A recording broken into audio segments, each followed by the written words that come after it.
Ardha Hanumanasana is the pose I'm going to adjust in this video, and it's typically not a pose that is adjusted that much, and personally I love it, and I love the adjustment in it because it gets me a bit deeper, and it also reminds me to engage my outer hip. Okay, so first, again, I'm going to observe.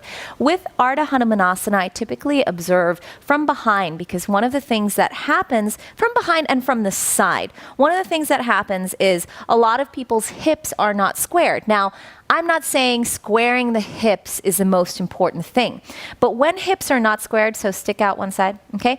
When hips are not squared, especially like this, it basically means that the stabilizing muscles in the leg are not working. So that is when injury happens, right? You don't want to injure your hamstring or a student to injure their hamstring when they're trying to stretch it, because it's supposed to feel good.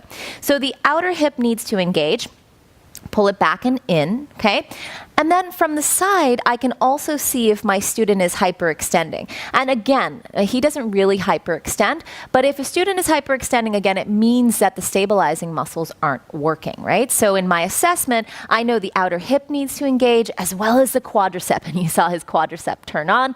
If you want to help someone engage their quadricep, you can say lift the kneecap or even just lift the quadricep. Another point, a big question people talk about is, what are we doing with the foot? Really, it's not about the foot. It's about what are you doing in the pose. So if you know that you want to open your hamstring, then the position of the foot should encourage that, right? So a flex of the foot lengthens the back of the leg, and what it also does is it contracts the front of the leg. So in Ardha Hanuman, I want to lengthen the back of the leg and contract the front of the leg. Therefore, I prefer the flex. Now, the adjustment looks like this. As long as I've observed, I've assessed, and I've communicated the right engagement, he's folding down.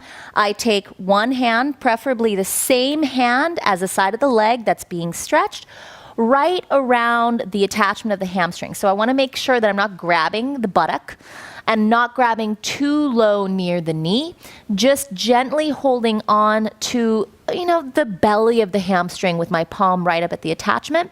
And then my other hand is going to guide forward. So arrows. This moves forward as my hand on the hamstring moves back. And that's really going to deepen the stretch, both in the hamstring and the back body. Enjoy this one. It's one of my favorites. Thank you.